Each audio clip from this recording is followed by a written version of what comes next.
அனைவருக்கும் உற்சாகமான இனிய காலை வணக்கம். இன்றைய நாள் ஜூன் 2, 2024 வைகாசி 20ஆம் நாள் ஞாயிற்றுக்கிழமை. அனைவருக்கும் இன்றைய நாள் இனிமையான நாளாக அமைய டைகர் குடும்பம் சார்பாக வாழ்த்துகிறோம். உயர்ந்த இலக்கை அடைவது என்பது ஒரேடியாக நிகழ்வதில்லை. ஒவ்வொரு அடியையும், ஒவ்வொரு நொடியையும், ஒவ்வொரு படியையும் உன்னிப்பாக உற்று பார்க்குவதில் அது அடங்கியிருக்கிறது. இன்றைய நிகழ்வில் டைகர் விஷன் கூறுவதற்கு டைகர் மணிகண்டன் ஃப்ரம் சிவகங்கை அவர்களை அன்போடு அழைக்கிறோம். நன்றி tiger Jayanthi Maharaj. Tiger vision மனம், புத்தி, உடல் மூன்றும் சமநிலையில் இருந்தால் வாழ்க்கை பிரகாசிக்கும். டைகர் மிஷன் ஒரு தனி மனிதனின் தொடர்ச்சியான ஆரோக்கியமும் பொருளாதாரமும் இவ்வுலகை மாற்றும். நன்றி. நன்றி டைகர் மணிகண்டன். டைகர் இறைவணக்கம் கூறுவதற்கு டைகர் ராகுல் ரமணன் ஃப்ரம் ராமநாதபுரம் அவர்களை அன்போடு அழைக்கிறோம். நன்றி டைகர் ஜெயந்தி மகராஜ். இறை வணக்கம். என் வாழ்க்கையில் நம்பிக்கையாய் இருக்கும் இறைவா, நான் சேவை செய்யும் இந்த அமைப்பே நீ வாழும் இடம் என எண்ணுகிறேன். நான் தினமும் செய்யும் பணியே எனது கடமை என நம்புகிறேன். எனது உடலை கண்ணும் கருத்துமாய் பாதுகாப்பதே எனது பொறுப்பு என உணர்கிறேன். நன்றி இறைவா. நன்றி டைகர் ராகுல் ரமணன். அனுதினம் சுவாசிக்கும் காற்றைப் போல் அனுதினம் டைகர்களோடு இணைந்து பயணிக்கும் உங்கள் அனைவருக்கும் டைகர் குடும்பம் சார்பாக வாழ்த்துக்களையும் நன்றிகளையும் தெரிவித்துக் கொள்கிறோம். வாழ்க்கையில் சில பல சூழ்நிலைகள் மாறும் பொழுது சிலரது வார்த்தைகளும் முகங்களும் கூட மாறும் என்பது மறக்க முடியாத உண்மை. தன்னைத்தானே நிதானித்து மாற்றிக்கொள்வது சிறந்த மாற்றம் என்று நம்ம எல்லாம் எட்டுநடை பயிற்சி கலைத்து செல்ல வருகிறார் நமது எட்டுநடை பயிற்சி ஆசான் டாக்டர் டைகர் தேன்கொடு பிரபாகரன் அவர்களை உற்சாகத்தோடு வரவேற்கிறோம். எல்லோருக்கும் இனிய காலை வணக்கம். இந்த அற்புதமான காலை வேளையில் 9 மூட்டுக்களை அசைக்கக்கூடிய அற்புதமான பயிற்சிகளை முடிச்சுட்டு 27 முறை சூப்பர் பிரெயின் யோகா அப்படின்னு சொல்லக்கூடிய தோப்புக்கரணங்களை முக மலர்ச்சியோட மன மகிழ்ச்சியோடு முடிச்சுட்டு 8 நடப்பதற்காக தயார் நிலையில் இருக்கிறோம். 8 மீது நிற்கிறோம். கிழக்கு மேற்காக நடப்பவர்கள் கிழக்கு திசையிலிருந்து மேற்கை நோக்கியும், தெற்கு வடக்காக நடப்பவர்கள் தெற்கு திசையிலிருந்து வடக்கை நோக்கியும் நமக்கான முதலடி எடுத்து வைத்து நடையை தொடங்குகிறோம். நடை இயல்பாக இருக்கிறது, நடை தளர்வாக இருக்கிறது, தோள்பட்டை தளர்வாக இருக்கிறது, கழுத்து குனியாமல் இருக்கிறது, கால்கள் ஒன்றுக்கு முன்பு ஒன்று வருவது போல் நடந்து கொண்டிருக்கிறோம். கைகள் அதன் இசைவில் அசைந்து கொண்டிருக்கிறது. சுவாசம் சீர்நிலையில் இருக்கிறது. எண்ணம் நேர்மறையாக இருக்கிறது. மனம் மகிழ்வுடனும் அமைதியுடனும் இருக்கிறது. ஒற்றை சிந்தனையாளர்கள் அத்தனை பேரும் ஒற்றுமையோடு ஒரே திசையை நோக்கி பயணித்து கொண்டிருக்கிறோம். நமது பயணம் வெற்றிகரமாக அமைய எல்லாம் வல்ல இறைவனை துணை கலைத்து கொண்டு தொடர்ந்து பயணிக்கிறோம். ஒவ்வொரு விடியலும் நமக்கு பல விஷயங்களை கற்றுத்தந்து கொண்டே இருக்கிறது. நாம் பெற்றுக்கொண்டே இருக்கிறோம். அதை வாழ்வில் பயன்படுத்தி வெற்றி கண்டு கொண்டே இருக்கிறோம். அவ்வாறாக இன்றைய விடியலும் நமக்கு பல விஷயங்களை கற்றுத்தரப்போகிறது. நாம் பெற்றுக்கொள்ளப் போகிறோம். அதை வாழ்வில் பயன்படுத்தி வெற்றி காணப் போகிறோம். ஒவ்வொரு நாளும் நமது நடையை தொடங்கும் போது நாம் சில பல நினைவூட்டல்களை நினைவூட்டுவது வழக்கம். அவ்வாறாக இன்றைய நினைவூட்டல்கள் நம்மளுடைய பயிற்சிகளை, முயற்சிகளை, நிகழ்ச்சிகளை, செயல்களை எதை தொடங்கினாலும் முதலில் செய்ய வேண்டியது நமது தாயை வணங்க வேண்டும், நமது தந்தையை வணங்க வேண்டும், நமது குருமார்களை வணங்க வேண்டும், நமது மூதாதையர்களை வணங்க வேண்டும், நமது முன்னோர்களை வணங்க வேண்டும், நமது இயற்கை, இறைவன், பிரபஞ்சம், நம்மளுடைய இஷ்ட தெய்வங்களை வணங்க வேண்டும். இவர்களை நாம் வணங்கி அவர்களுக்கு நன்றி கூறி அவர்களை நம் வாழ்க்கையில், நம் நிகழ்வுகளில், நமது செயல்களில் அனைத்திலும் அவர்கள் நமக்கு வழிகாட்டியாக இருக்க வேண்டும் என்று அவர்களிடம் நாம் வேண்டிக் கொள்ள வேண்டும். அவர்களின் அருளாசியை பெற்றுவிட்டதாக மானசீகமாக மனதில் எண்ணி நாம் நமது நிகழ்வுகளை தொடங்க வேண்டும். தொடர்ந்து நம்முடைய பயிற்சிகளுக்கு முன்பாக 2 டம்ளர் வெதுவெதுப்பான நீர் பருகி இருக்க வேண்டும். நமக்கு அருகில் எப்பொழுதுமே குடிநீர் இருக்கும்படியாக பார்த்து கொள்ள வேண்டும். நடையை தொடங்கும் பொழுது மட்டும் உள்ளங்கைகளை மடக்கி பார்த்திருக்க வேண்டும். விரலின் நகங்களின் வண்ணங்களை பார்த்திருக்க வேண்டும். சுவாசத்தை சோதித்து பார்த்திருக்க வேண்டும். இவைகளெல்லாம் ஏன், எதற்கு அப்படிங்கிறத ஒவ்வொரு நாளும் சொல்லிக்கொண்டே தான் வருவேன். அந்த வரிசையில் நினைவூட்டலில் இன்றைக்கி நாம் இதையெல்லாம் சோதித்து பார்த்துருக்க வேண்டும். அதன் பிறகு நம்மை இணைத்து வைத்தவர்களுக்கு நன்றிகளையும் வாழ்த்துக்களையும் தெரிவிக்க வேண்டும். நாம் இணைத்து வைத்தவர்களுக்கு நன்றிகளையும் வாழ்த்துக்களையும் தெரிவிக்க வேண்டும். அதாவது நம்ம இந்த டைகர் கிளப்பில் இணைத்து வைத்தார்கள் அல்லவா, அவர்களை நீங்கள் எண்ணி பார்க்க வேண்டும். அவர்களின் முகத்தை நீங்கள் அகக்கண்ணில் பார்த்து அவர்களுக்கு நீங்கள் நன்றி கூற வேண்டும். அவர்களது குடும்பம் மகிழ்ச்சியோடும் ஆரோக்கியத்தோடும் செல்வ வளங்களோடும் இருக்க வேண்டும். அவர்கள் எண்ணியதெல்லாம் நடக்க வேண்டும். அவர்கள் கேட்டதெல்லாம் கிடைக்க வேண்டும். அதற்கு எல்லாம் வல்ல இயற்கை, இறைவன், பிரபஞ்சம் துணை இருக்க வேண்டும் என்று வேண்டிக் கொள்ள வேண்டும். தொடர்ந்து நாம் நினைத்து வைத்தவர்கள் நம்மை நினைத்து இந்நேரம் நமக்காக இறைவனிடம் பிரார்த்தனை செய்திருப்பார்கள். அவர்களுக்கு நாம் பதில் நன்றி கூறும் விதமாக அவர்கள் அவர்களது குடும்பம் மகிழ்ச்சியோடும் ஆரோக்கியத்தோடும் செல்வ வளங்களோடும் இருப்பதற்கு எல்லாம் வல்ல இயற்கை இறைவன் பிரபஞ்சம் துணை இருக்க வேண்டும் என்று நாம் அவர்களுக்கு ஆசி வழங்க வேண்டும். இவ்வாறாக நாம் இணைத்து வைத்தவர்களையும் நம்மை இணைத்து வைத்தவர்களையும் நித்தம் நித்தம் மனதில் கொண்டு அவர்களுக்கு நன்றி கூறி இவ்வாறாக நமது பயிற்சியை தொடங்கி இருக்க வேண்டும். தொடர்ந்து பயிற்சியை தொடங்கும் பொழுது மனதில் சில பல கேள்விகளை எழுப்ப வேண்டும். மனம் என்று இருந்தாலே நமக்கு பல கேள்விகள் உதயமாகிக் கொண்டே தான் இருப்பது வழக்கம். அவ்வாறாக பல கேள்விகள் நித்தம் நமக்குள் தோன்றி கொண்டே இருக்கும். நீங்கள் இயல்பில் தனியாக உங்களை பற்றி யோசிச்சிங்க அப்படின்னா நிச்சயமாக உங்களுக்குள் பல கேள்விகள் வந்து செல்லும். அப்படியே கடந்து போயிடுவோம். ஆனால் இங்கே நடந்து போகிறதுக்காக நம்ம சில பல கேள்விகளை ஆழ் மனதில் கேட்க வேண்டும்.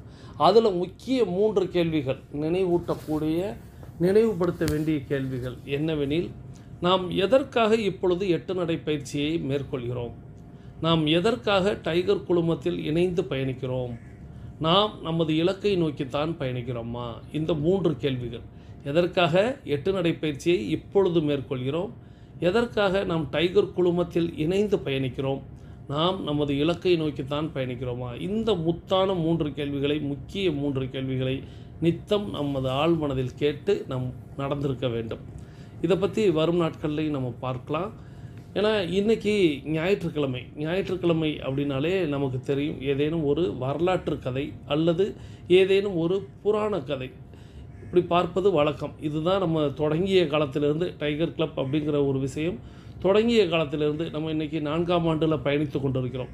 அப்பொழுதிலிருந்து இப்பொழுது வரை நம்ம தொடர்ந்து செய்யக்கூடிய ஒரு செயல் அப்படின்னா ஞாயிற்றுக்கிழமைகளில் வரலாற்று கதைகள், புராண கதைகள் பார்ப்பது வழக்கம்.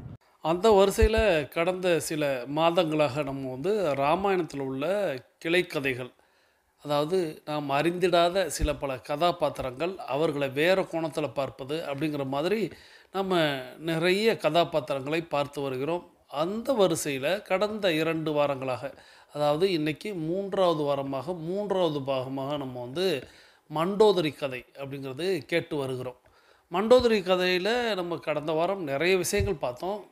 முடிவில் எப்படி கொண்டு வந்து நிறுத்தினோம் அப்படின்னா, ராவணன் தன்னுடைய மகளை வனவாசத்திலிருந்து மீட்டு ஒரு சுகபோக வாழ்க்கை வாழட்டும், 14 ஆண்டுகள் கழித்து நம்ம அனுப்பலாம் அப்படிங்கிற ஒரு திட்டத்தோடு, ஏன் ராமனோடையும் லட்சுமணனோடையும் வனத்தில் காட்டுக்குள்ளே ஏன் கஷ்டப்படணும் அப்படின்னு ஒரு நல்ல எண்ணத்தில் தான் கடத்தி கொண்டு வந்தார்.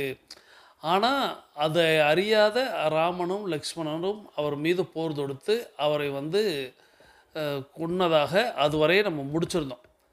ராவணன் தன் மகளான சீதை மீது, அதாவது கதையில் கூறப்படும்படி மகளான சீதையின் மீது அவ்வளவு அளவு கடந்த அன்பு வச்சுருந்தார்.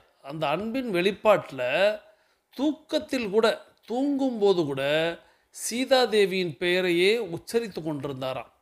அப்படி உச்சரித்து கொண்டிருந்த வேளையில் அதை கேட்ட மண்டோதரிக்கு ஒரு சில புரிதல் அப்படிங்கிறது தவறாக கூட நினைத்து விட்டாள் அப்படின்னு கூட அந்த சமண ராமாயணத்தில் எழுதப்பட்டிருக்கிறது. ஸோ இதுவரை நம்ம கடந்த வாரம் வரை பார்த்துருந்தோம். இந்த வாரமும் சில பல கோணத்தில் நம்ம மண்டோதரியை பற்றி தெரிந்து கொள்ள போகிறோம். மண்டோதரி சீதையை ராவணன் தூக்கத்தில் கூட பெயரை உச்சரித்ததனால் சந்தேகப்பட்டிருக்கலாம் அப்படின்னு சமண ராமாயணம் குறிப்பிடுகிறது.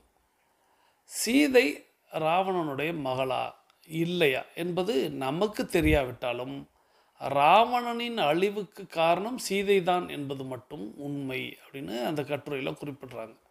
இதே போல் 4 வேதங்களையும் சாஸ்திரங்களையும் கற்றுணர்ந்த ராவணன், 4 வேதங்களையும் சாஸ்திரங்களையும் கற்றுணர்ந்த ராவணன் பெண் பாவத்தை பற்றி தெரியாமலா இருந்திருப்பார்? பெண் பாவத்தை பற்றி நன்கு அறிந்தவர். ஆதலால் அவர் சீதையை கடத்தவில்லை. சீதை லட்சுமி தேவியின் அவதாரம். ஸோ அவருக்கு 4 வேதங்கள் சாஸ்திரங்கள் அத்தனையும் அத்துப்படி, அவ்வளவை கற்று உணர்ந்த ஒரு நபர். அவருக்கு பெண் பாவம் பற்றி தெரியாமல் இருந்திருக்க வாய்ப்பில்லை. ஆக அவர் சீதையை கடத்தவில்லை. சீதை லட்சுமி தேவியின் அவதாரம். சிறந்த ஆட்சியாளனான ராவணன் உலகத்தின் செல்வங்களை எல்லாம் இலங்கைக்கு கொன்று சென்று விட்டான். ஸோ பெரிய ஆட்சியாளன், உலகையே ஆளக்கூடிய அளவுக்கான ஒரு ஆட்சியாளன். ஆகையால் உலகத்தில் இருக்கக்கூடிய அனைத்து செல்வங்களையும் இலங்கைக்கு கொண்டு சென்று விட்டான். அதே போல உலக இயக்கமும் இலங்கையிலிருந்து தான் தொடங்க வேண்டும் அப்படின்னு அடுத்த கட்டத்துக்கு முடிவெடுக்கிறார். உலகத்தின் அனைத்து செல்வங்களையும் இலங்கைக்கு கொண்டு வந்து சேர்த்தாச்சு. உலகத்தின் உலக இயக்கமும் இலங்கையிலிருந்து தான் தொடங்க வேண்டும் என்பதற்காக சிவனையும் இலங்கைக்கு கொண்டு சென்று போதது தான், சிவனையே இலங்கைக்கு கொண்டு போயிடணும் அப்படின்னு கொண்டு போகும்போது தான் விநாயகரால் தடுத்து நிறுத்தப்பட்டு தரையில் வைத்த சிவலிங்கத்தை எடுக்க முடியாமல் தோல்வியுற்றான். ஸோ ராவணன் ஒரு லிங்கத்தை கொண்டு சென்றணும். ஸோ இந்த லிங்கம் தான் உலகையே இயங்க செய்யக்கூடிய ஒரு லிங்கம், சிவன் அப்படின்னு வைத்துக்கொள்ளலாம்.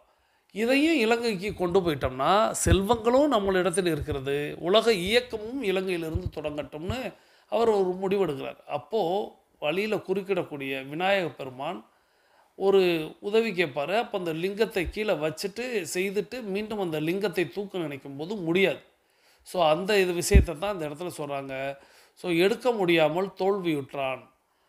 அவன் உலகத்தின் செல்வத்தையும் உலகத்தின் இயக்கத்தையும் இலங்கைக்கு கொண்டு சென்றால் அவனை யாருமே அழிக்க முடியாத வல்லமை பெற்ற ஒரு வல்லவனாக இருப்பான் என இன்னொரு செவிவழி கதையில் கூறப்படுகிறது அப்படின்னு அந்த கட்டுரையில் சொல்கிறாங்க.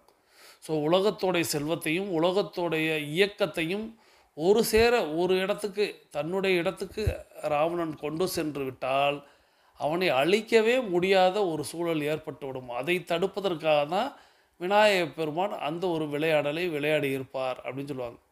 இதே போல் மரபு வழி கதைகளில் இன்னொரு கதையும் சொல்லப்படுவது உண்டு. 10 திசைகளில் தேர் செலுத்தும் வல்லமை உடைய தசரதனுக்கும் கோசல நாட்டு அரசன் பானுமந்தன் மகள் கோசலைக்கும் திருமணம் நிச்சயமாகி இருந்தது. இப்போது நம்ம ராவணன் கதை பார்த்தோம், ராமன் சீதையினுடைய கதையை பார்த்தோம். இப்போது ராமனுடைய தகப்பனார் தசரதன் கதைக்கு இந்த கதை அப்படி நகருகிறது. ஸோ ராமனுடைய அப்பா தசரதன் கல்யாணம் பண்ணக்கூடிய, நிச்சயம் பண்ணக்கூடிய அந்த வேலையை சொல்கிறாங்க.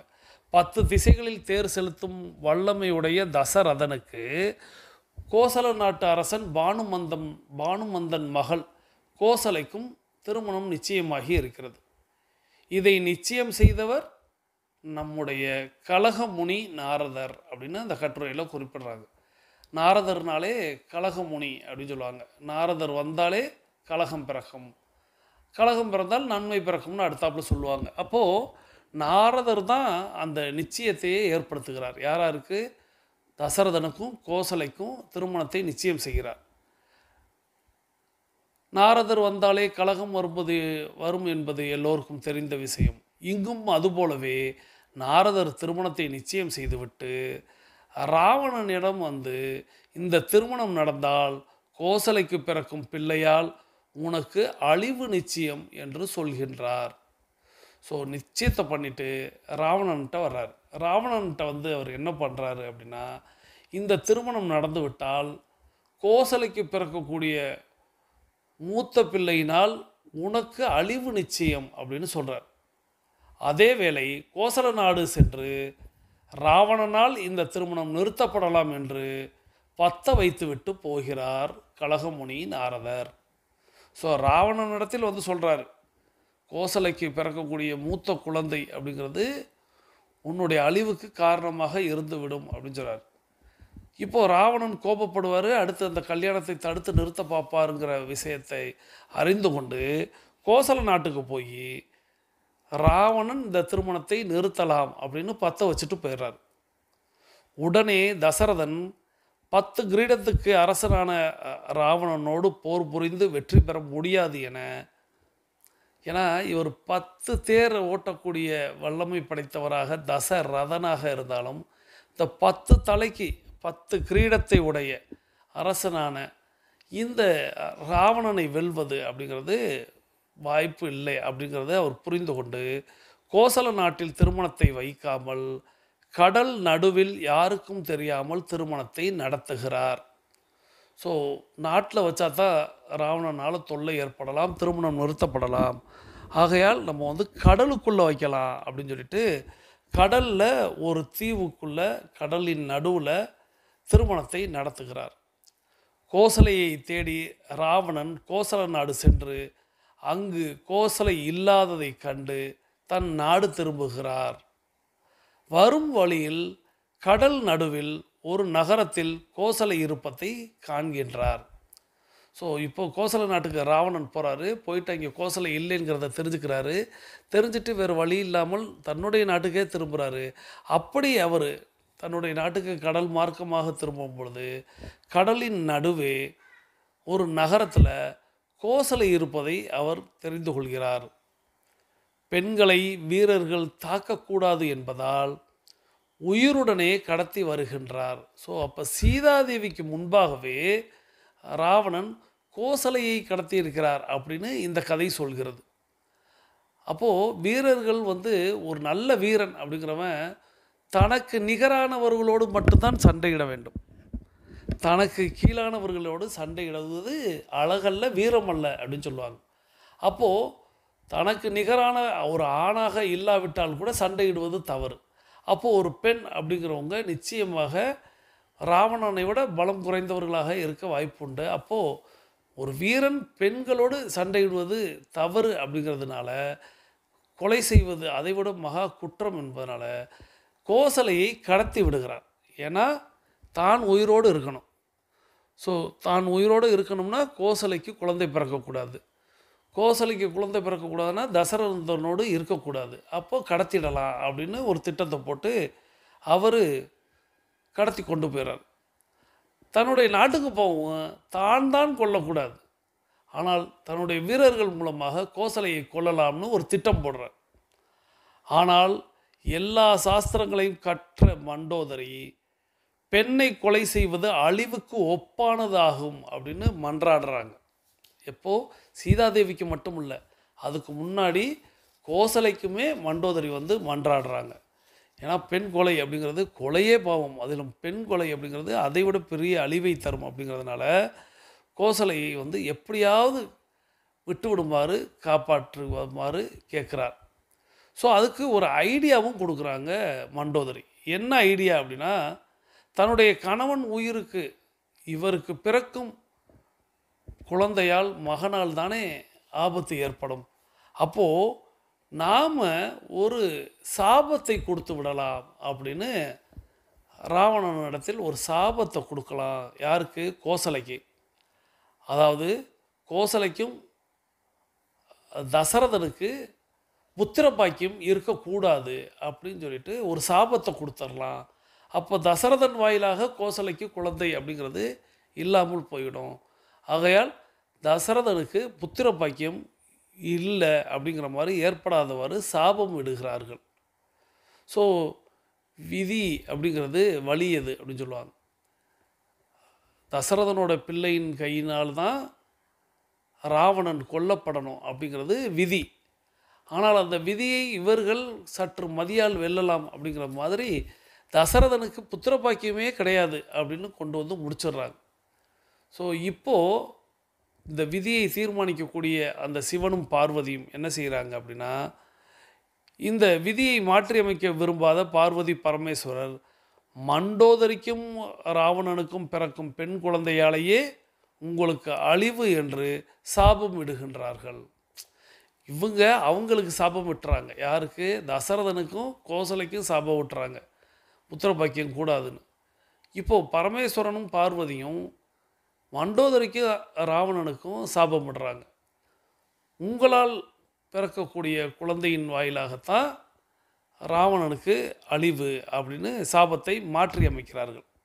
அதனால தான் மண்டோதரிக்கும் ராவணனுக்கும் பிறக்கும் மூத்த பிள்ளையான சீதையை ஜனகன் வயல் பூமியில் கொண்டு போய் விட்டுவிட்டதாக மரபு வழி கதைகள் கூறுகின்றன. மீண்டும் சொல்கிறேன், இது எல்லாம் மரபு வழி, செவ்வி வழி, இன்னும் சமண ராமாயணம், இப்படி விதவிதமான கதைகளிலிருந்து எடுக்கப்பட்ட ஒரு தொகுப்பை தான் நம்ம வந்து பார்த்து கொண்டு வருகிறோம்.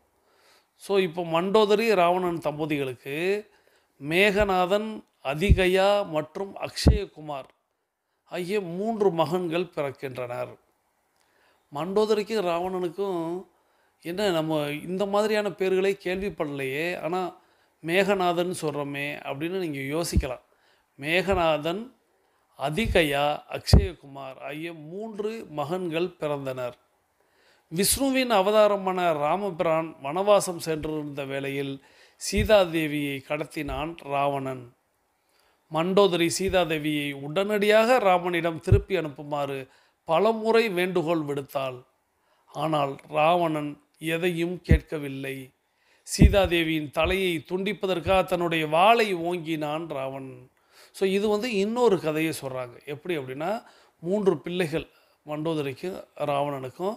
ஸோ ராமபிரான் வனவாசம் போயிருக்கும்போது சீதாதேவியை கடத்தி வந்து விடுகிறார் ராவணன். ஸோ திருப்பி அனுப்புமாறு பல முறை வந்து வேண்டுகோள் விடுக்கிறார் ராமர். ஆனால் ராவணன் எதையும் கேட்கவில்லை. ஒரு கட்டத்தில் சீதாதேவியோட தலையை துண்டிப்பதற்காக தன்னுடைய வாளை எடுத்து ஓங்குகிறார். ஆனால் ஒரு பெண்ணை கொலை செய்வது என்பது கொடும் பாவச் செயல். ஆகவே சீதாதேவியை ராவணன் கொல்லக்கூடாது என்று மன்றாடி கேட்டுக்கொண்டு ராவணனின் கையை பிடித்து அந்த பாவச் செயலை தடுத்து நிறுத்தினாள் பேரழகியான மண்டோதரி. இது ராவணனுக்கு அழிவை கொண்டு வரும் என்று மண்டோதரி நன்கு அறிந்திருந்தாள் என்று வால்மீகி ராமாயணத்தில் இது குறிக்கிறாங்க. எப்படி அப்படின்னா, சீதாதேவியை கொலை செய்து விடலாம்னு ராவணன் எண்ணியதாகவும், அதை மன்றாடி மண்டோதரி தடுத்ததாகவும், தடுத்து அந்த கொலையிலிருந்து ராவணனை மீட்டால், சீதையையும் மீட்டாள் அப்படின்னும். ஆனால் இந்த செயலால் நிச்சயமாக ராவணனுக்கு அழிவு ஏற்படும் அப்படிங்கிறத நன்கு உணர்ந்திருந்தார் மண்டோதரி அப்படிங்கிறதையும் வால்மீகி தன்னுடைய ராமாயணத்தில் குறிப்பிடுகிறார். மண்டோதரி சீதையை சாக்கி மற்றும் ரோஹிணி ஆகிய கடவுளர்களுடன் ஒப்பிட்டு ராவணனிடம் முறையிடுகிறாள். சாக்கி மற்றும் ரோஹிணி அப்படிங்கிற கடவுள்களோடு ஒப்பிடுகிறார். எதற்காக இந்த ஒப்பீடு அப்படின்னா, அழகில் அப்படிங்கிற மாதிரி தோன்றுகிறது இந்த இடத்துல. ஏன்னா அழகில் சீதை வந்து என்னை விட குறைந்தவள் தான் அப்படிங்கிற மாதிரி இந்த இடத்துல எனக்கு தோன்றுகிறது.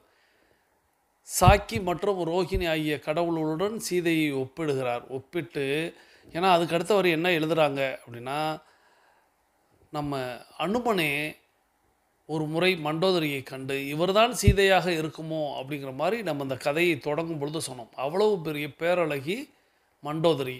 ஆக சீதையை ஏன் நீங்கள் இப்படி கடத்தி வைத்திருக்க வேண்டும் அப்படிங்கிற மாதிரி ராவணனிடம் கேட்டுக்கொண்டிருக்கும் பொழுது நம்மளுடைய 21 நிமிட நடை அப்படிங்கிறது நிறைவுக்கு வருகிறது. பேசிக் கோர்ஸில் இருக்கக்கூடியவங்களுக்கும் அட்வான்ஸ் கோர்ஸில் இருக்கக்கூடியவங்களுக்கும் இந்த 21 நிமிட நடை அப்படிங்கிறது அதிமுக்கியமானது. ஸோ ஒரு வெற்றிகரமான ஒரு அற்புதமான ஒரு நடையை நாம் இப்பொழுது நடந்து முடிந்திருக்கிறோம். இப்போது நம்ம எல்லாருமே தொடங்கின திசைக்கு வந்து விடுகிறோம். கிழக்கிலிருந்து தொடங்கியிருப்போம் அல்லது தெற்கிலிருந்து தொடங்கியிருப்போம். அந்த திசைக்கு நம்ம வந்துடணும். வந்துட்டு நமது உள்ளங்கைகளை மடக்கி பார்க்கணும், இறுக்கமாக இருக்கும். விரலின் நகங்களின் வண்ணங்களை பார்க்கணும், சிவப்புண்ணத்தில் மாதிரி இருக்கும். சுவாசத்தை சோதித்து பார்க்கணும். 2வது நாசியிலும் சுவாசம் வரும். ஸோ ஒரு அற்புதமான ஒரு 2000 அடிகளை நாம் வந்து எடுத்து நடந்திருக்கிறோம். அற்புதமான இந்த நடையின் வாயிலாக நம்மளுடைய உடலில் அவ்வளவு ஒரு ஆற்றல் அதிகரித்திருக்கும். இந்த ஆற்றல் அதிகரிப்பதனால் நமது உடல் புத்துணர்வு பெற்றிருக்கும். இந்த புத்துணர்வு பெற்றதனால் நமது உடல் புத்துணர்வு அப்படின்னா பழையவை கழிந்து புதியவை புகுந்து அப்படிங்கிற மாதிரி தான். புத்து உணர்வு ஏற்பட்டிருக்கிறதுனால பழையவெல்லாம் பழசில் எதெல்லாம் இருந்துச்சோ அது தவறான அல்லது அழிந்த அப்படி ஏதேனும் செல்லுகள் இருந்தாலும் கழிந்து இன்றைக்கு ஒரு புத்துணர்ச்சியோடு இப்பொழுது நாம் காட்சியளிப்போம். ஸோ அப்படிப்பட்ட அற்புதமான இந்த முதல் பகுதி அப்படின்னு நம்ம 42 நிமிட நடைக்காரர்களுக்கு சொல்லுவோம். பேசிக் கோர்ஸில் இருக்கிறவங்களுக்கு மொத்தமே 21 நிமிட நடை தான். ஸோ இந்த அற்புதமான நடையை நமக்கு தந்த இயற்கை இறைவன் பிரபஞ்சத்துக்கு நமது நன்றிகளை தெரிவித்துக்கொண்டு நம்ம அனைவரும் இப்போது நமக்கு அருகில் இருக்கக்கூடிய மொபைல் ஃபோனை கையில் எடுத்துக்கிட்டு கருத்து சொல்ல போயிடும். இன்றைக்கி நம்ம என்ன கருத்து சொல்ல போகிறோம் அப்படின்னா, இப்போது நம்ம கதையில் ஒரு கட்டத்தில் இந்த சாபம் வழங்கினாங்க தசரதனுக்கு. புத்திர பாக்கியம் கூடாது அப்படின்னு ராவணனும் மண்டோதரியும் சாபம் வழங்கினதை நம்ம பார்த்தோம். ஆனால் தசரதனுக்கு அதன் பிறகு நிறைய குழந்தைகள், ஏன்னா ராமர், லக்ஷ்மணர், பரதர் வரிசையாக நம்ம கேள்விப்பட்டோம் அல்லவா. இவங்களெல்லாம் எப்படி பிறந்தார்கள், அப்போது அவங்களுக்கு அந்த புத்திர பாக்கியம் எப்படி கிடைத்தது அப்படிங்கிறதெல்லாம் நம்ம பார்க்க போகிறோம். அது அடுத்த கட்டம். அவருக்கு அந்த புத்திர பாக்கியம் கிடைப்பதற்கு அவர் ஒரு கோவிலில் வழிபட்டார். தசரத மகாராஜா ஒரு கோவிலில் வழிபட்டார். நான் நீங்கள் தொடர்ந்து என்னோடு பயணிப்பவர்களுக்கு நிச்சயமாக நான் பலமுறை சொல்லியிருப்பேன், உங்களுக்கு நினைவில் இருக்கிறதா அப்படிங்கிறத பார்க்க போகிறோம். அதுதான் இன்றைக்கி டெஸ்ட்டு. இல்லை உங்களுக்கு ஆல்ரெடி தெரியும்னாலும் தாராளமாக பதிலளிக்கலாம். எந்த கோவிலில் அவருக்கு அந்த புத்திர பாக்கியத்திற்கான அந்த தீர்வு கிடைத்தது, எந்த கோவிலில் அவர் பூஜை செய்து அந்த புத்திர பாக்கியத்தை பெற்றார்? பதிலளியுங்கள். தெரியாதவர்கள் முயற்சி செய்யுங்கள். விடை விரைவில். ஸோ இதுதான் இன்றைக்கான கேள்வி. தசரத மகாராஜாவுக்கு புத்திர பாக்கியம் அப்படின்னு அந்த குழந்தை பாக்கியம் கிடைப்பதற்கு எந்த கோவிலில் வழிபட்டாங்க? ஸோ இது கூடுதல் செய்தியாக ஒரே ஒரு க்ளூ நான் கொடுக்குறேன். என்ன அப்படின்னா, எனக்கு அருகில் இருக்கக்கூடிய ஒரு ஊர். எனக்கு, அதாவது நான் பேசி கொண்டிருக்கக்கூடிய பிரபாகரனுக்கு அருகில் இருக்கக்கூடிய ஒரு ஊர். ஸோ இதுக்கு மேலே க்ளூ கொடுக்க முடியாது. ஸோ முயற்சி செய்யுங்கள். ராமநாதபுரம் மாவட்டத்துக்குள்ளே இருக்கக்கூடிய உங்களுக்கு தெரிந்த எந்த கோவிலை வேண்டுமானாலும் ஃபில்லப் பண்ணி பாருங்கள். வேறு ஊர்களெல்லாம் யோசிக்க வேணாம். ஸோ இதுதான் இன்றைக்கான கேள்வி. தசரத மகாராஜாவுக்கு புத்திர பாக்கியம் கிடைக்க அவர் வேண்டி வரம் கிடைத்தது எங்கே அப்படிங்கிறத நீங்கள் இப்பொழுது பகிரலாம். இதுதான் இன்றைக்கான கேள்வி. இந்த கேள்விக்கு விடை அப்படிங்கிறது விரைவில் வரப்போகிறது. விரைவில்னா இந்த செஷன்லேயே வரப்போகுது. ஸோ இப்போது நமக்கு அருகில் இருக்கக்கூடிய குடிநீரை எடுத்து நிறுத்தி நிதானித்து ரசித்து ருசித்து பருகிவிட்டு பேசிக் கோர்ஸில் இருக்கக்கூடியவங்கள்லாம் அஃபர்மேஷன் விசுவலைசேஷன் பண்ணிவிட்டு மீதம் இருக்கக்கூடிய கதையையும் இப்போ கேட்ட கேள்விக்கான விடையையும் நீங்கள் தெரிந்து கொள்வதற்கு அடுத்த 21 நிமிடங்களை கேளுங்கள். அட்வான்ஸ் கோர்ஸில் இருக்கக்கூடிய நாம் எல்லாரும் நமக்கான அடுத்த 21 நிமிட நடைக்கான நேரம் தொடங்குகிறது. வாருங்கள், நமக்கான நேரம் தொடங்குகிறது. ஆண்கள் அனைவரும் இடதுபுறமாகவும் பெண்கள் அனைவரும் வலதுபுறமாகவும், அதாவது ஆண்கள் லெஃப்ட் சைடிலும் பெண்கள் ரைட் சைடிலும் முதலடி எடுத்து நடையை தொடங்குகிறோம். நடை இயல்பாக இருக்கிறது, நடை தளர்வாக இருக்கிறது, தோள்பட்டை தளர்வாக இருக்கிறது, கழுத்து குனியாமல் இருக்கிறது, கால்கள் ஒன்றுக்கு முன்பு ஒன்று வருவது போல் நடந்து கொண்டு இருக்கிறோம். கைகள் அதன் இசைவில் அசைந்து கொண்டு இருக்கிறது. சுவாசம் சீர்நிலையில் இருக்கிறது. எண்ணம் நேர்மறையாக இருக்கிறது. மனம் மகிழ்வுடனும் அமைதியுடனும் இருக்கிறது. ஒற்றை சிந்தனையாளர்கள் அத்தனை பேரும் ஒற்றுமையோடு ஒரே திசையை நோக்கி பயணித்து கொண்டு இருக்கிறோம். நமது பயணம் வெற்றிகரமாக அமைய எல்லாம் வல்ல இறைவனை துணை கலைத்து கொண்டு தொடர்ந்து பயணிக்கிறோம். தொடர்ந்து மண்டோதரி அழகில் என்னை விடவா சீதை அப்படிங்கிற மாதிரிலாம் எடுத்து சொல்கிறாங்க. ஏன்னா இது நம்ம பார்த்தது வால்மீகி ராமாயணம். இது கம்பராமாயணத்திலே குறிப்பிடுவார். அனுமனே அழகில் சிறந்தவள் மண்டோதரி தான்ங்கிற மாதிரி சீதா இவங்க தானா அப்படின்ட்டு அவ்வளோ பிரமிப்போடு பார்த்ததாக நம்ம கம்பர் சொல்லியிருப்பார். ஸோ மண்டோதரியும் எத்தனையோ விதமாக ராவணனை மாற்றி விடலாம் அப்படின்னு முயற்சி செய்கிறாங்க. இதுவரை எந்த முயற்சியும் அவங்களுக்கு பதிலாக கிடைக்கல. அமைதியான முறையில் சீதையை திரும்ப பெற செய்ய பல முயற்சிகள் ராமரும் எடுக்கிறாரு.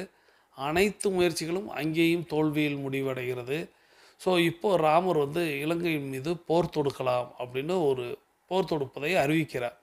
ராமனுடைய இறுதி போருக்கு முன்னர் கூட மண்டோதரி ராவணனிடம் சீதாதேவியை திரும்ப அனுப்புமாறு கேட்டுக்கொண்டார். இறுதி போர் அறிவிப்பு வந்துருச்சு. அப்போ கூட மண்டோதரி எப்படியாவது சீதாதேவியை அனுப்பிடுங்க அப்படின்னு கேட்குறாங்க. ஆனால் அந்த முயற்சியும் தோல்வியடைந்தது. இறுதியாக தன்னுடைய கணவனுக்கு உண்மையுள்ள மனைவியாக இறுதி கட்ட போரில் ராவணனுக்கு துணை நின்றாள் மண்டோதரி. ஸோ கடைசி வரை முயற்சி பண்ணுறாங்க, சீதாதேவி அனுப்பிடுங்க, வேணாம், போர் வேணாம் அப்படின்னு சொல்கிறாங்க. ராவணன் செவி சாய்க்கவே இல்லை. சரி, ராவணனுடைய அந்த இறுதி கட்ட போரில் துணையாக நிற்கிறாங்க மண்டோதரி. மேலும் இந்திரனை வென்ற இந்திரஜித், நான் ஏற்கனவே சொன்னேன், மேகநாதன்கிற பேர் தானே குறிப்பிட்டோம். அது என்ன இந்திரஜித் அப்படிங்கிறவரை காணாமே அப்படின்னு நம்ம யோசிச்சிருப்போம். நான் அந்த 3 வாரிசுகள் பேர் சொல்லும்போது சொன்னேன். அப்போது இந்த மேகநாதன் தான் இந்திரனை வென்றதனால் அவருக்கு இந்திரஜித் என்று பெயர் வந்தது. ஸோ அந்த இந்திரஜித்து பட்டத்தோடு இருந்த அந்த மேகநாதன் அவர் ராமரிடம் சண்டையிட வேண்டாம் அப்படின்னு கெஞ்சுவாங்க மண்டோதரி. ஒரு தாய் கெஞ்சத்தானே செய்வாங்க. ஸோ அந்த முயற்சியும் அங்கே கைகூடலை. இப்போது மண்டோதரியோடைய முடிவு காலகட்டத்தை வால்மீகி சொல்லியிருப்பார். வால்மீகி ராமாயணத்தில் யுத்த காண்டத்தில் மண்டோதரியோடைய அழிவு சொல்லப்பட்டிருக்கிறது. ராவணனுடைய அனைத்து மகன்களும் வீரர்களும் போரில் இறந்துவிட்ட பின்னர் தன்னுடைய வெற்றியை உறுதி செய்யும்படியாக ஒரு அக்னி யாகத்தை நடத்த விரும்பினார் ராவணன். தன்னுடைய பிள்ளைகள் எல்லாருமே அழிஞ்சிட்டாங்க. இதுக்கப்புறம் கடைசி ஆயுதமாக ராவணன் என்ன சொல்கிறாரு அப்படின்னா, ஒரு அக்னி யாகத்தை நம்ம தொடங்கலாம் அப்படின்னு ஒரு அக்னி யாகத்தை தொடங்குகிறார்.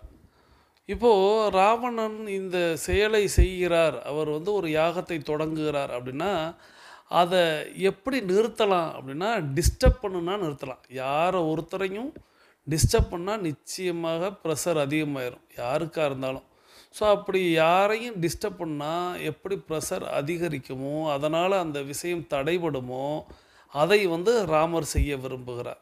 ராவணன் அந்த யாகத்தை தொடர்ந்து செய்து விடக்கூடாது, அதற்கு என்னவெல்லாம் செய்யலாம் அப்படின்னு யோசிச்சுட்டு அனுமனையும் அவருடைய வானர இளவரசரான அங்கதனையும் கூடுதலாக வானர படைகளையும் அந்த யாகத்தை கலைப்பதற்காக அனுப்பி வைக்கிறார். இந்த வானரப்படை அப்படிங்கிறது எப்படி செயல்படும் அப்படிங்கிறது நமக்கு எல்லாருக்கும் தெரியும். துவம்சம் பண்ணிடும், ஒன்று விடாது, எல்லாத்தையும் பிச்சு தூள் தூளாகிடும். அப்படி ஒரு வானரப்படை இலங்கையில் ராவணனுடைய அரண்மனையில் அரண்மனையவே சின்ன பின்னமாக்குகிறது, எல்லா சேதங்களையும் ஏற்படுத்துகிறது. பெரும் சேதத்தை ஏற்படுத்தினாலும் ராவணன் தன்னுடைய யாகத்தை தொடர்ந்து செய்து வந்தான்.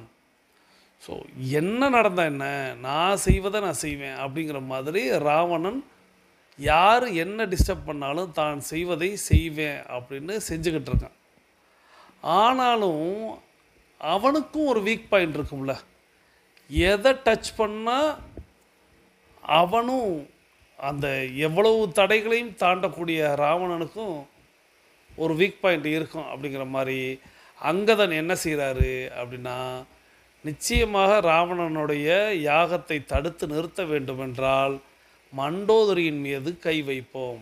ஏன்னா அவனுடைய மனைவியை தொட்டுட்டா போதும், நிச்சயமாக எல்லாத்தையும் தடுத்துடலாம் அப்படிங்கிற மாதிரி மண்டோதரியோட தலைமுடியை பற்றி அவளை ராவணன் முன் இழுத்து வருகிறான் அங்கதன். ஸோ இந்த காட்சியை பார்க்கும் பொழுது தன்னுடைய மனைவி இப்படி ஒரு அழுகையோடு இருக்கும் பொழுது எந்த கணவனாலும் தாங்கி கொள்ள முடியாத ஒரு கட்டம். இந்த இடத்துல நம்ம அதை தான் பார்க்கணும். ஸோ அந்த இடத்துல அப்படியே டிஸ்டர்பண்ட் ஆகிறான் ராவணன். இப்போ மண்டோதரி அந்த இடத்துல கூட என்ன சொல்கிறாங்க அப்படின்னா, இதே போல தான் ராமனின் மனைவிக்கு நீ செய்தது அப்படின்னு சொல்கிறாங்க. அப்போ கூட ஒரு பாடம் கொடுக்குறாங்க, இது மாதிரி தான்ப்பா நீனும் செஞ்ச அப்படிங்கிற மாதிரி சொல்லவும், இப்போது அந்த யாகத்தை விட்டு எழுந்து விடுகிறார் ராவணன். ஏன்னா ராவணனுக்கு முன்னாடி யார் அங்கதனாக இருந்தானே அனுமனாக இருந்தானே எல்லாருமே தாக்கு பிடிக்க முடியாது அப்படிங்கிறது எல்லாருக்குமே தெரியும். ஆனால் யாகத்தை விட்டு எழ வைக்கணும், டிஸ்டர்ப் பண்ணணும், அவனுக்கு ப்ரெஷரை ஏற்றணும், டென்ஷனை ஏற்றணும், அவ்வளோதான் அவங்க வந்த வேலை. ஸோ இப்போது அந்த இடத்த விட்டு ராவணன் கொதித்து எழும் பொழுது வானரப்படை குதித்து பறந்து ஓடி விடுகிறது. இப்போது வந்த காரியம் முடிந்து விட்டது, டிஸ்டர்ப் பண்ணியாச்சு. திருப்தியோடு மண்டோதரியை விட்டு அங்கதன் தப்பிச் செல்கிறான். மண்டோதரி மீண்டும் சீதையை ராமனிடம் சேர்க்கும்படி கேட்டாள். மீண்டும் மண்டோதரியோட கேள்வி, எப்படியாவது சீதையை ராமனிடத்தில் விட்டு விடுங்கள். அப்பொழுதும் ராவணன் மறுத்து விட்டான். மண்டோதரி கணவனுடைய நன்மைக்காக இழக்கக்கூடாதவற்றையெல்லாம் வாழ்வில் இழக்கின்றாள். சீதையை தேடி வந்த அனுமன் கையால் தன் ஆசை மகன் அக்ஷயகுமாரன் இறந்த பொழுதும் கூட ராவணன் மேல் அவள் கோபம் கொள்ளவில்லை. இந்திரனை வென்று சிறைப்பிடித்து வந்த தன் வீரமகன் இந்திரஜித் லட்சுமணனால் கொல்லப்பட்ட பொழுது கூட அவள் ராவணன் மீது கோபம் கொள்ளவில்லை. கணவன் வாழ்வுக்காகவே கடைசி வரை துணை இருந்த மண்டோதரி இன்னொரு பெண்ணுக்காக இறங்கி கோசலையை விடுவித்தாள். தன்னால் உயிர் பிச்சை பெற்று வாழ்ந்த கோசலைக்கு யாகத்தின் மூலம் பிறந்த பிள்ளையால் தன் குலமே அழிந்து விட்டதாக எண்ணி வருந்தினாள். ஸோ மண்டோதரி கணவனுக்காக என்ன வேண்டாலும் செய்வதற்கு தயாராக இருந்தாங்க. தன்னுடைய மகன்களை இழந்தபோது கூட கணவனோடு தான் நின்றார்.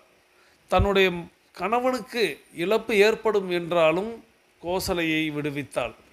சீதையை விடுவிக்க மன்றாடினாள். தன்னுடைய சாபத்தினால் புத்திரபாக்கியம் கிடைக்கக்கூடாது அப்படின்னு சொல்லி கூட இந்த யாகத்தின் மூலம் பிறந்த பிள்ளையால் தன் குலமே அழிந்து விட்டதை எண்ணி வருந்துகிறாள். அப்போ தான் அந்த யாகத்தின் வாயிலாக அந்த ராமர் பிறந்தார். அந்த ராமர் பிறந்ததன் வாயிலாக இன்று தன் குலமே அழிகிறது அப்படின்னு வருந்துகிறாங்க. ஸோ ராவணனுக்கு எப்போதும் நல்வழிகளையே போதித்து வந்த மண்டோதரி சீதாதேவியை சிறைப்பிடித்து வந்தது தவறு என்றும், சீதாதேவியை கவர்ந்து வந்தது அறத்துக்கு புறம்பானது எனவும் சீதாதேவியை விட்டுவிடுமாறு ராமனுக்கு பலமுறை அறிவுறுத்தினாள். ஸ்ரீராமன் குறித்து எச்சரித்தும் மாரீசனின் வார்த்தையை நம்பி ஏமாற வேண்டாம் என அறிவுரை கூறி பலமுறை திருத்த முயன்றாள். மேலும் அறத்துடன் இணைந்தவருக்கு அறிவற்ற உயிரினங்களும் கூட துணை நிற்கும். ஆனால் அறத்திலிருந்து விலகியவரை உடன்பிறப்புகள் கூட விலக்கி வைக்கும் என்பதை உணர்த்தினாள். ஸோ மண்டோதரி கடைசி வரைய ராவணனை மாற்றிவிட வேண்டும், சீதையை எப்படியாவது மீட்டிட வேண்டும் அப்படின்னு போராடுறாங்க. ஸோ ராவணனுக்கு எப்போதுமே நல்வழிகளையே போதிக்கிறாங்க. சீதாதேவியை பிடித்து வந்தது தவறு, சீதாதேவியை கவர்ந்து வந்தது அறத்துக்கு புறம்பானது அப்படின்னு சொல்கிறாங்க. ஸ்ரீராமன் குறித்து நிறைய எச்சரிக்கையும் எடுக்கிறாங்க. மாரீசனுடைய பேச்சை நம்பாத அப்படின்னு ராவணனிடத்தில் எவ்வளவோ சொல்கிறாங்க. இப்படி பலமுறை அறிவுரை கூறியும் ஒரு விஷயத்தை சொல்கிறாங்க. அறத்துடன் இணைந்தவருக்கு ஆறறிவற்ற உயிரினங்களும் கூட துணை நிற்கும். ஸோ அறத்தோடு சத்தியத்தோடு ஒருத்தவங்க இருக்கிறாங்க அப்படின்னா அவங்களுக்கு ஆறறிவு படைத்தவங்க கூட தேவையில்லை, அதற்கும் கீழே உள்ள மற்றவைகளும் கூட உடன் இருக்கும். ஆனால் அறத்திலிருந்து விலகியவரை உடன்பிறப்புகள் கூட விலக்கி வைக்கும். ஸோ இந்த இடத்துல ராவணனுடைய உடன்பிறப்புகள் எல்லாம் நம்ம கேள்விப்பட்டோம் அல்லவா, ஏற்கனவே தனிப்பட்டே ஒரு கிளைக்கதை நம்ம பார்த்தோம். அப்படி கூட விலகி போய்விட முடியும். ஆகையால் அதை கூட அந்த இடத்துல கூட உணர்த்தி கொண்டே இருக்கிறாங்க. ராமன் சாதாரண மனிதன் அல்ல என்றும் அவன் ஸ்ரீ விஷ்ணுவின் அவதாரம் என்பதையும் மண்டோதரி நன்கு அறிந்திருந்தாள். ஆனால் பெண்ணாசை கொண்ட தனது கணவர் ராவணனை அழிக்கவே ராமன் அவதாரம் எடுத்திருப்பதை மண்டோதரி உணர்ந்திருக்கவில்லை. ராமன் ஸ்ரீ விஷ்ணுவோட அவதாரம் அது தெரிஞ்சிருந்த மண்டோதரிக்கு பெண்ணாசை பிடித்த ராவணனை அழிக்க இந்த அவதாரம் எடுத்தார் ராமர் அப்படிங்கிறது தெரியலை அப்படிங்கிற மாதிரி கதை சொல்லப்படுகிறது. ராமனுக்கும் நிகழ்ந்த யுத்தத்தில் ராமபாணம் பாய்ந்து ராவணன் மண்ணில் வீழ்ந்ததும் தனது கணவரின் உடல் மீது விழுந்து கதறி அழுதாள். பலவாறு புலம்பி அழுது ஏக்கம் கொண்டு எழுந்து பொன் அணிகலன்கள் பொருத்தி இருக்கும் ராவணனின் மார்பை தன்னுடைய தளிர் போன்ற கைகளால் தழுவி, ஸோ ராமனால் அந்த ராமபாணம் ராவணன் மீது பாயப்பட்டு ராவணன் மண்ணில் வீழ்ந்து விடுகிறார். ராவணன் வீழ்ந்த அந்த உடல் மீது விழுந்து கதறி அழுகிறாள் மண்டோதரி. பலவாறு புலம்பி அழுது ஏக்கம் கொண்டு எழுந்து பொன் அணிகலன்கள் பொருத்தி இருக்கும் ராவணனின் மார்பின்லி தன்னுடைய தளிர் போன்ற கைகளால் தழுவி அவன் மீது வீழ்ந்து உயிர் நீத்தாள் மண்டோதரி. ஸோ மண்டோதரி அப்படியே ராவணன் மேலேயே விழுந்து இறந்துடுறாங்க. எண்ணற்ற சிறந்த நற்குணங்கள் கொண்டிருந்தும் தனது கணவரின் தீய குணத்தினால் மிக துயர முடிவை அடைந்தாள். இவள் சீதைக்கு நிகராக இருந்தாலும் மண்டோதரியின் நற்குணங்களை அறியாமல் போனது ராவணனின் துரதிருஷ்டம்.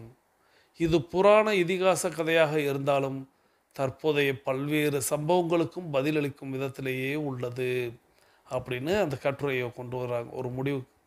ஸோ இப்பேற்பட்ட மண்டோதரி கடைசி கட்டம் வரைய சீதையை விட்டு விடலாம் அப்படின்னு துடிக்கிறாங்க. ஆனால் ராவணன் கேட்கவே இல்லை.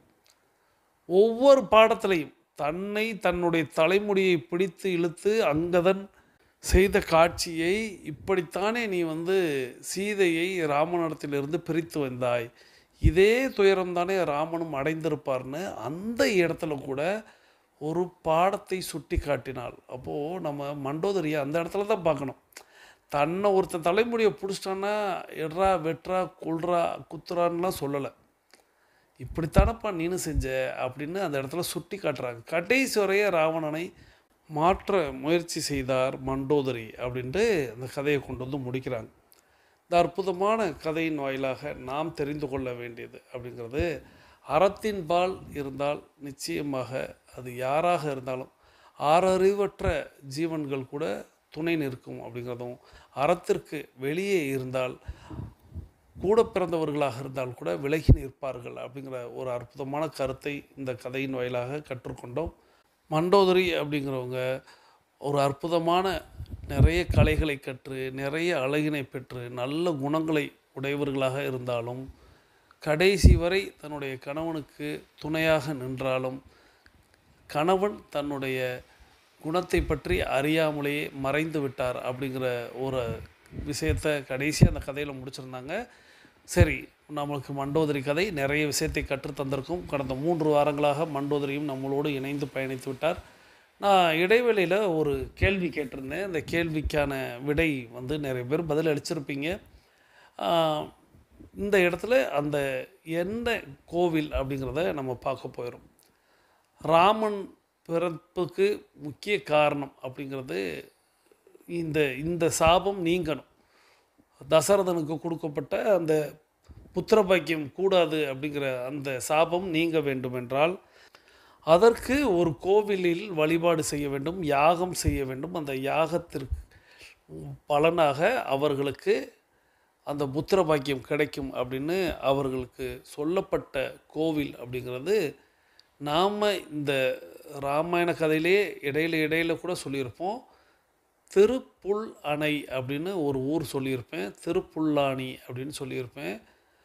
இந்த கோவிலில் நீங்கள் நிறைய பேர் வந்திருப்பீங்க, தரிசனம் செஞ்சுருப்பீங்க. இந்த கோவிலில் கொடுக்கக்கூடிய அந்த பிரசாதம் அப்படிங்கிறது என்ன அப்படின்னா பாயாசம் அப்படின்னு சொல்லுவாங்க. இது வரைக்கும் நம்ம விதவிதமான பிரசாதங்கள் கேள்விப்பட்டிருப்போம். விதவிதமான கோவில்களில் விதவிதமான பொங்கல் இருக்கும், பஞ்சாமிர்தம் இருக்கும், அரவணை இருக்கும், வித்தியாசமான லட்டு இருக்கும். இப்படி நம்ம நிறைய அந்த பிரசாதங்கள் கேள்விப்பட்டிருப்போம். ஆனால் பாயாசத்தை பிரசாதமாக கொடுக்கக்கூடிய ஒரு கோவில் அப்படின்னா அது திருப்புல்லானி அப்படிங்கிற அந்த கோவிலில் தான்.